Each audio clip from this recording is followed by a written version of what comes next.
सभी को नमस्कार। मेरा नाम दीपक शर्मा।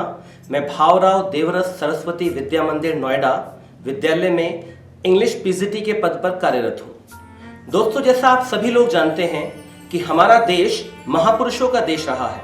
पूरे भारत में ऐसे अनेकों महापुरुषों का जन्म हुआ जिन्होंने भारतवर्ष में अपना परचम लहराया और हमारी संस्कृति को बहुत ही ऊंचे मकाम पर लेकर गए।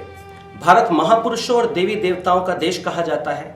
इस देश की भूमि पर देवी देवताओं ने अवतार लेकर महान कार्य किए हैं और ऐसे ही बहुत सारे ऋषि मुनि इस धरती पर जन्मे हैं जिन्होंने यहाँ पर ज्ञान की गंगा बहाई है।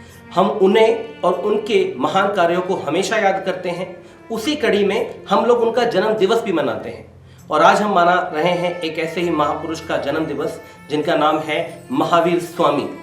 महावीर स्वामी एक अवतारी परम पुरुष हैं। जैन धर्म के 24वें और अंतिम तीर्थकार हैं वो। महावीर स्वामी इन्होंने इस देश की धरती पर जन्म लिया और उन्होंने बताया कि किस तरीके से हम सभी लोग अहिंसा के मार्ग पर चलकर अपने दिल से, अपने दिमाग से, अपने पूरे के पूरी अंतरात्मा से जो हमारी नेगेटिव सोच है, जो हमारी नकारात्मक सोच है, उसको हम दूर कर सकते हैं और पूरे विश्व का कल्याण कर सकते हैं। मानव को दया और अहिंसा तथा मन की पवित्रता की शिक्षा देने वाले भगवान महावीर का जन्म बिहार के वैशाली राज्य में हुआ। इनका जो जन्म हुआ वो एक राजघराने में हुआ। इनके पिताजी राजा थे और इनकी माताजी थी और इनके यहाँ बहुत सारा धन था, बहुत सारी संपत्ति थी, लेकिन इन सभी सुखों में इनका मन नहीं लगता था। इनके लिए इनके अंदर कोई आकर्षण नहीं था। इन्होंने सब कुछ त्याग दिया और पूरे तरीके से लीन हो गए ज्ञान प्राप्त करने में। इन्होंने पूरी कोशिश की और जैन धर्म का ज्ञान प्राप्त किया। 12 वर्षों की कठिन तपस्या की और तपस्या के बाद इनके अंदर ज्ञान की प्राप्ति हुई। इसके बाद इन्होंने जैन धर्म का प्रचार करना शुरू किया। भगवान महावीर के जन्म को महावीर जयंती के रूप में अप्रैल या मार्च के महीने में मनाया जाता है। भगवान महावीर के बचपन का नाम जो था वो वर्धमान था, इसलिए इन्हें वर्धमान के नाम से भी जानते हैं। इनके पिताजी का नाम सिद्धार्थ था और इनकी माताजी का नाम त्रिशला था। भगवान महावीर जैन धर्म के प्रवर्तक थे। इनका जन्म आज से लगभग 2500 वर्ष पहले लिच्छवी वंश के राजा सिद्धार्थ के यहाँ हुआ। इनके पिताजी क्षत्रिय जाति के थे। उनकी माताजी का नाम त्रिशला देवी था। इनकी माताजी एक बहुत ही धार्मिक महिला थी और जैसा कि मैंने आपको बताया कि भगवान महावीर का बचपन में नाम वर्धमान था। इनके बारे में कुछ कहानियां प्रचलित हैं कि आखिर क्यों इनको महावीर कहा गया।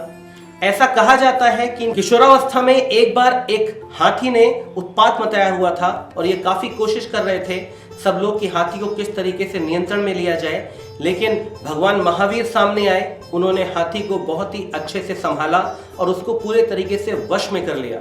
लोगों ने इनकी बहुत तारीफ की, तब से इनका नाम भगवान महावीर पड़ा। उसके बाद एक बार एक बहुत ही जहरीला नाग जिसको उन्होंने अपने वश में किया, काबू में कर दिखाया और लोग इनको महावीर कहकर बुलाने लगे।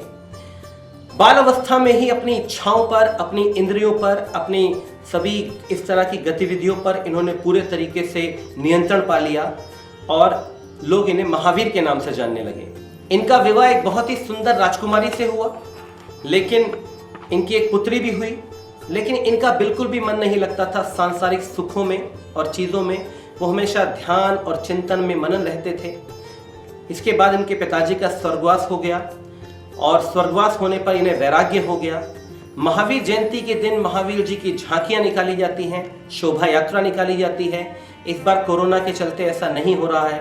संपूर्ण भारत में जितने भी जैन मंदिर हैं उनमें पूजा अर्चना की जाती है। मंदिरों को बहुत अच्छे से सजाया जाता है और जितने भी जैन धर्म के लोग हैं वो समाज की सेवा में इसी तरीके से लिप्त रहते हैं। हम सभी को भगवान महावीर के आदर्शों पर चलना चाहिए ताकि हम उनके तरह तो नहीं बन सकते, लेकिन कोशिश कर सकते हैं और समाज कल्याण का कार्य कर सकते हैं। सभी को धन्यवाद। हम भगवान महावीर जी का नमन करते हैं। आप सभी को भगवान महावीर जयंती की हार्दिक शुभकामनाएं। धन्यवाद।